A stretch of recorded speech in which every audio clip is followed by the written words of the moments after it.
ఇవన్నీ కంప్లీట్ చేసి దీన్ని ఈ సీజన్లో కంప్లీట్ చేస్తాం. అక్కడి నుంచి అనకాపల్లి నుంచి విశాఖపట్నం దేశపోడ అది కూడా వర్క్ స్టార్ట్ అవుతుంది.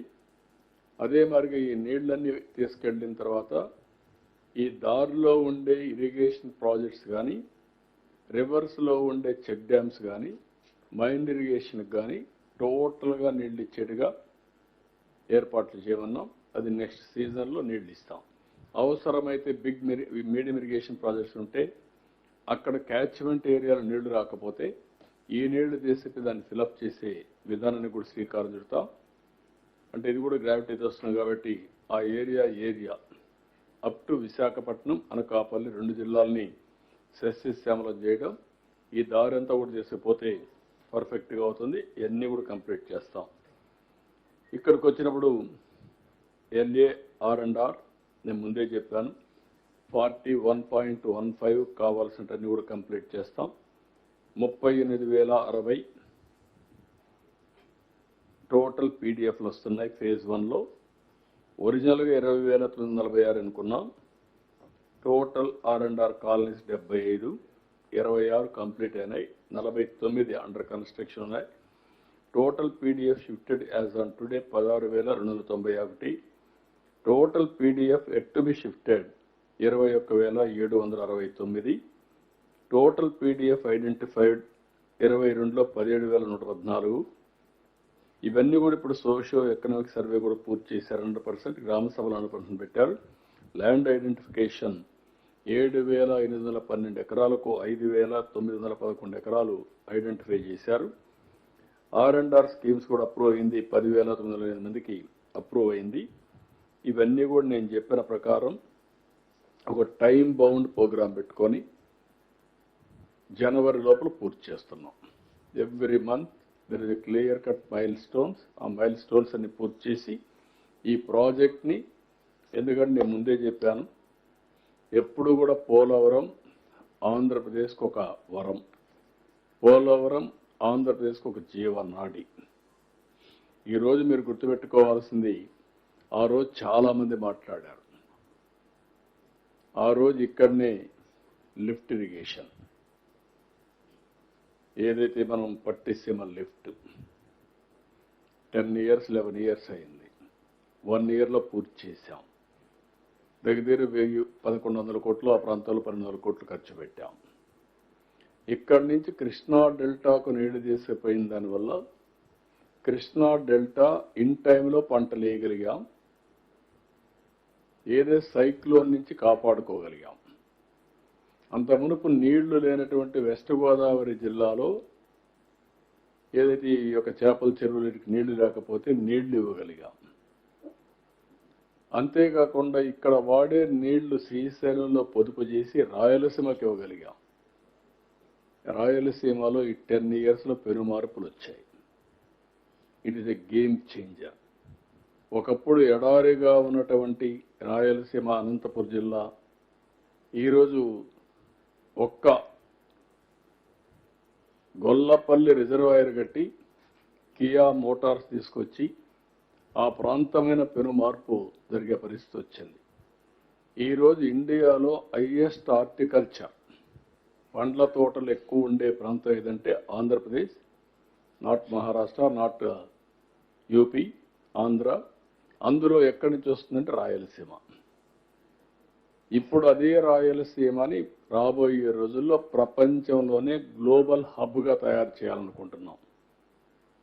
Not only for India, it will be global hub. Climate ఒక అడ్వాంటేజ్ ఉంది, లాజిస్టిక్స్ ఉన్నాయి, ఇప్పుడు నీళ్లు ఇస్తున్నాం. రాయలసీమ పరిస్థితి టోటల్గా ఆంధ్రాని మించి రాయలసీమ అభివృద్ధి అయ్యే పరిస్థితికి వచ్చింది. దానికి కారణం అక్కడ ఉండే అడ్వాంటేజెస్. అందుకే ఒకప్పుడు మీరు గుర్తుపెట్టుకోవాల్సింది, ఈ ప్రాజెక్ట్ అనేది నా మనసుకు చాలా దగ్గరుండే ప్రాజెక్ట్. ఫస్ట్ డే ఇక్కడ మీరు ఉన్నారు చాలామంది. ఫస్ట్ డే నుంచి కూడా ఈ ప్రాజెక్టులో మీరు అసోసియేట్ అయ్యారు. నేను వచ్చినప్పుడంతా వచ్చారు. నేను సోమవారాన్ని పోలవరంగా పెట్టుకున్నాను. ఎవ్రీ మంత్ ఒకసారి వీడికి ఒక నెలకు కానీ 2 నెలలకు ఒకసారి 60 సార్లు 70 సార్లు ఇక్కడికి విజిట్ చేశాను. ఎన్నో కష్టాలు ల్యాండ్ ఎక్విజిషన్ అవన్నీ కూడా పరిష్కారం చేశాం. కాంట్రాక్టుల్లో చాలా సమస్యలు వస్తే అవన్నీ అధిగమించాం. 72% పూర్తి చేశాం. 5 ఏళ్ళు వీళ్ళు చేసింది 2% పూర్తి చేశారు.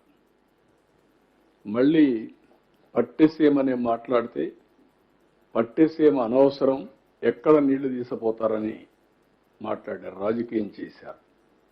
పట్టిసీమను కట్టనీయకుండా చేయడానికి విశ్వ ప్రయత్నాలు చేశారు. ఆ రోజు నేను పట్టిసీమను కానీ చేయకుండా ఉండుంటే ఈరోజు రాయలసీమకు అన్ని నీళ్లు ఇచ్చేవాళ్ళం కాదు. రాయలసీమకు అన్ని నీళ్లు ఇవ్వకపోయి ఉంటే రాయలసీమ ఈరోజు ఇంత అభివృద్ధి అయ్యేది కాదు. ఈ సంవత్సరం మీరు ఒక్కసారి చూస్తే నాకు ఒక్కొక్కసారి అనిపిస్తుంది, మీరు అందరూ కూడా చూశారు, నేను ఎంత అటాచ్ చేయాలంటే ఈ ప్రాజెక్టుతో నాకు ఒక జీవితంలో ఒక కోరిక, ఒక ఆశయం, పోలవరం పూర్తి కావాలి, నదులు అనుసంధానం చేయాలి, తద్వారా ఈ రాష్ట్రంలో కరువు అనే మాట రాకుండా చేయాలని చాలా ప్రయత్నం చేశాను. ఆ తర్వాత వీళ్ళు చేసిన తర్వాత కొన్ని రోజులు నిద్రపోని పరిస్థితులు ఉన్నాయి, నిద్ర రాని పరిస్థితులు. ఇంత మంచి ప్రాజెక్ట్ని గోదావరిలో ముంచేశారని చాలా బాధపడ్డాను. నాకంటే ఎక్కువ బాధపడిన వాళ్ళు ఉండరు, ఎందుకంటే this is my brain child. First day మీరు గుర్తుపెట్టుకోవాలి, ఈ ప్రాజెక్టు నేను ముఖ్యమంత్రి అయిన తర్వాత 2014 ఎలక్షన్స్ అయిన తర్వాత 7 మండలాలు తెలంగాణలో ఉన్నాయి. ఆ రోజు నేను ఒకే మాట చెప్పాను ప్రధానమంత్రి గారికి, రాజ్నాథ్ సింగ్, వెంకయ్యనాయుడు గారు ఉంటే ఒకటే చెప్పాను, 7 మండలాలు తెలంగాణలో ఉండి మీరు నేషనల్ ప్రాజెక్ట్ డిక్లేర్ చేస్తే ఆ 7 మండలాలు రాకపోతే ఇది ప్రాజెక్టు పూర్తి కాదు. దానివల్ల నేను ముఖ్యమంత్రి అయినా మీరు ఏమంటారు, మళ్ళీ తెలంగాణ ఒప్పుకుంటే తప్ప ఇది జరగదని చెప్పి అడ్డం పెట్టే పరిస్థితి వస్తుంది. కాబట్టి నేను ప్రమాణ స్వీకారం చేయను, మీరు 7 మండలాలు ఇస్తే తప్ప నేను చేయనంటే ఫస్ట్ టైం చరిత్రలో 7 మండలాలు ఇస్తూ ఒక ఆర్డినెన్స్ ఇష్యూ చేసి ప్రెసిడెంట్ ఆఫ్ ఇండియా క్లియరెన్స్ ఇచ్చిన తర్వాత, పాస్ చేసిన తర్వాత పార్లమెంట్ సమన్ చేశారు. ఇంతవరకు ఎప్పుడు జరగల. ఎవరైనా ప్రధానమంత్రి ప్రమాణ స్వీకారం చేస్తానే, మంత్రులు ప్రమాణ స్వీకారం చేస్తానే పార్లమెంట్ పెట్టి ప్రమాణ స్వీకారం చేసి తర్వాత రెగ్యులర్ బిజినెస్ స్టార్ట్ చేస్తారు. ఈ ప్రాజెక్ట్ని అట్లా కాకుండా అవుట్ ఆఫ్ టర్న్ తీసుకొని చేశారు. కాబట్టి ఆ రోజు ప్రధానమంత్రి గారు చూపించిన చొరవ కానీ బీజేపీ తీసుకున్న చొరవ వల్ల ఈరోజు ఆ ప్రాజెక్టు సాధ్యమైంది. లేకపోతే ఇంపాసిబుల్. ఈ ప్రాజెక్ట్ మళ్ళీ దీనికి సమస్యలు క్రియేట్ చేశారు. అదే మరిగా నేను రాష్ట్రంలో మీరు చూస్తే 65,000 కోట్ల రూపాయలు 5 ఏళ్లలో ఖర్చు పెట్టాం. 14-19 వీళ్ళొచ్చి 12,000 కోట్లు ఖర్చు పెట్టారు. రాయలసీమలో 12,000 కోట్లు ఖర్చు పెడితే వీళ్ళు 2,000 కోట్లు ఖర్చు పెట్టారు. నేను ఈ ప్రాజెక్టుల మీద అన్యాయం జరుగుతూ ఉంది అని నేను జిల్లాలో పర్యటన చేశాను.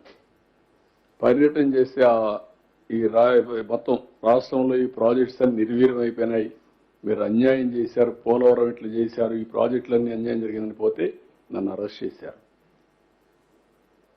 నా జీవితంలో ఒకటే గుర్తుపెట్టుకున్నాను, ఎట్టి పరిస్థితిలో ఈ ప్రాజెక్ట్స్ అన్ని పూర్తి చేసి ఈ రాష్ట్రానికి ఎలాంటి ఇబ్బంది లేకుండా చేయాలనే సంకల్పంతో నేను ఫైట్ చేశాను. అందుకే ఈరోజు మీరు తీసుకొచ్చిన ప్రాజెక్ట్ కూడా జలహారతి అనే పేరు కూడా పెట్టి, ఎందుకంటే నాకంటే ఎక్కువ గౌరవం పొందిన వాళ్ళు ఎవరూ లేరు. స్వాతంత్రం వచ్చిన తర్వాత కంబైన్డ్ ఆంధ్రప్రదేశ్లో కానీ విడిపోయిన తర్వాత కానీ, ఆ తర్వాత నా సంకల్పం ఒకటే తీసుకున్నాం, ఎట్టి పరిస్థితిలో అన్ని ప్రాంతాలకు నీళ్లు ఇచ్చి తద్వారా శాశ్వతంగా కరువు నివారించాలి. ఈ రాష్ట్రాన్ని నెక్స్ట్ లెవెల్లో ఆటో పైలట్లో పెట్టాలని ఒక నిర్ణయం చేసుకున్నా, ఒక సంకల్పం తీసుకున్నా, దాని ప్రకారం పనిచేస్తున్నా. ఆంధ్రప్రదేశ్ రాష్ట్రంలో నన్ను ఎగతాళి కూడా చేశారు, ఇంకుడు గుంతలు దవ్వితే ఇంకుడు గుంతలు దవ్వుతున్నాడు, కంటూర్